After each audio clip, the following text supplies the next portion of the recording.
नमस्कार दोस्तों, स्वागत है आपका अपने इस यूट्यूब चैनल पर। और आज हम बात करने वाले आरओआर के एग्जाम से संबंधित एडमिट कार्ड के बारे में। तो एडमिट कार्ड जो है पीसीएस के किसी भी एग्जाम में 10 दिन पहले आ जाते हैं। तो आपको पता है 27 जुलाई को इसका पेपर है, तो ये 17 जुलाई यानी कि आज एडमिट कार्ड हर हाल में आ जाएंगे। हो सकता है शाम तक देर हो जाए, जैसे पीछे पीछे, क्योंकि पीसीएस के एग्जाम में इन्होंने शाम देर मतलब देर शाम में एडमिट कार्ड जारी किए थे। तो एडमिट कार्ड आपके आज आ जाएँगे 100%। अगर किसी कारणवश नहीं आए तो एडमिट कार्ड कल आएँगे, लेकिन आज पूरी संभावना है 99%। ठीक है?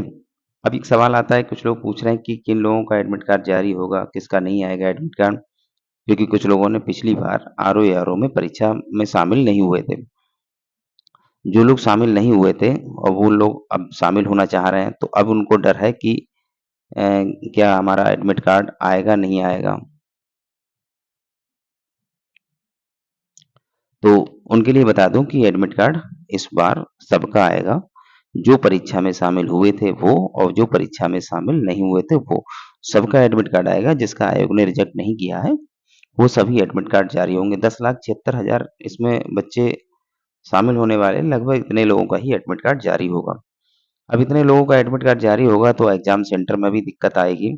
और हालाँकि एग्ज़ाम सेंटर आप लोगों को फिक्स हो चुके हैं, और सेंटर जो है आपके अ, मंडल से बाहर, बॉयज़ के मंडल से बाहर जाएँगे और गर्ल्स के जिले से बाहर जाएँगे। तो ये एग्ज़ाम सेंटर आप लोगों का जब एडमिट कार्ड जारी होगा तो आप लोग देख ही लेंगे। अब यहाँ पे ये आता है कि अब जो 10 दिन बचे हैं उसमें क्या स्ट्रैटेजी अपनाई जाए, ताकि ताकि मैक्सिमम नंबर आ सकें, ठीक है? उसके लिए आपको मैक्सिमम रिवीज़न करना होगा। मैक्सिमम रिवीज़न करते हुए अब अच्छा, एक चीज़ और है कि जितने सारे सेगमेंट हैं जीएस में, हिंदी में, तो किन सब्जेक्ट पे, किन सेगमेंट पे ज़्यादा फ़ोकस किया जाए अब 10 दिनों में, ताकि मैक्सिमम नंबर आएँ। तो इसके लिए आप लोग ध्यान रखिए कि समीक्षा अधिकारी, सहायक समीक्षा अधिकारी का जो पाठ्यक्रम है, 140% जीएस के हैं और 140% जो है 140% जीएस के हैं, उसके 140 पूर्णांक है और 60 हिंदी के, 60 पूर्णांक। 200 क्वेश्चन है, 200 अंक का है, और 2 प्लस 1 यानी लगभग मतलब पूरे-पूरे 3 घंटे आपको मिलेंगे। ठीक है? अब इसमें जीएस की बात करें तो जीएस में कौन-कौन सेगमेंट ऐसे हैं, अब आप 10 दिन में उनको बढ़िया से रिवीजन कर सकते हैं। तो मैं प्रायोरिटी दूँगा साइंस को, क्योंकि इसके 12 से 15 सवाल आएँगे, और ये 12 से 15 सवाल आप आराम से साइंस को तैयार कर सकते हैं। मतलब साइंस का रिवीजन बेहतर तरीके से करें। उसके बाद अगर दूसरे नंबर पे मैं किसी चीज़ को बताऊँगा तो वो जनसंख्या नगरीकरण है। इसके कम से कम 7-8 सवाल, 6-7 सवाल आ जाते हैं, और ये 6-7 सवाल आप बड़ी आराम से इसको कवर कर सकते हैं।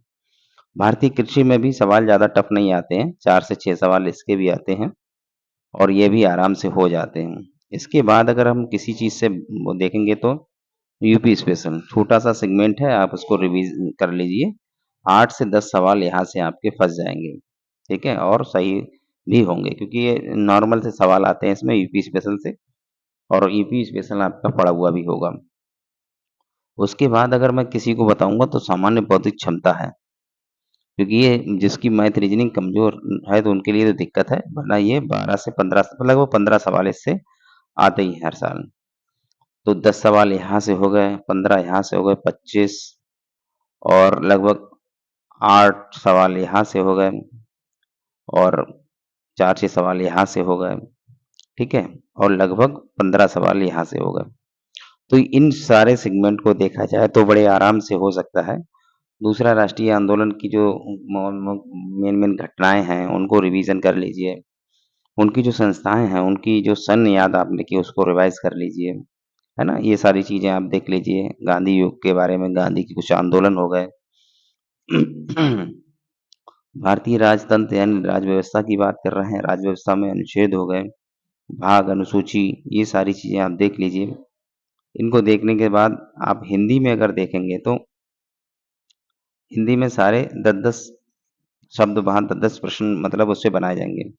विलोम शब्द, वाक्य, वर्तनी शुद्धि है, अनेक शब्दों के लिए एक शब्द, तत्सम, तद्भव, विशेषण, विशेष, पर्यायवाची। तो इसमें सबसे बढ़िया पड़ता है विलोम शब्द। आप विलोम शब्द आराम से देख सकते हैं। वाक्य बर्तनी शुद्धि को अगर आप ध्यान से देखेंगे तो कर ले जाएँगे, ठीक है? तत्सम शब्दों को, तत्सम तद्भवों को अगर देखेंगे तो अगर एक चीज़ ध्यान रखेंगे कि तत्सम जो है संस्कृत के शब्द हैं और तद्भव हमारी बोलचाल के जो सामान्य भाषा में जो प्रयोग होते हैं शब्द हैं। इसके आधार पे ये तत्सम तद्भव भी आसान पड़ता है, कर ले जाएँगे।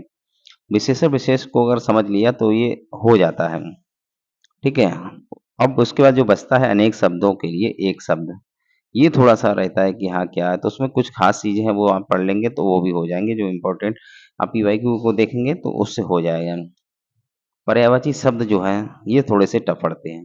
अगर इनको ध्यान से रट पढ़ा जाएगा, इसके लिए कोई ऑप्शन नहीं रट डालो, तो ये हिंदी के लिए मैं बताना चाहूँगा जो घटना चक्र की जो पीवाईक्यू है, पूर्वावलोकन है घटना चक्र की हिंदी की, वो आर-ओ-आर-ओ वाली, वो आप देखें, उसमें उसी से रिवीज़न करें 10 दिन में उसको जिन लोगों ने अगर नहीं पढ़ी है तो उसको ख़त्म कर दें और जिन लोगों ने तैयारी अच्छी है उनके लिए ऐसा कुछ नहीं है। तो एडमिट कार्ड आज आ जाएँगे? चलिए देखते हैं उसके बाद एडमिट कार्ड की क्या स्थिति है।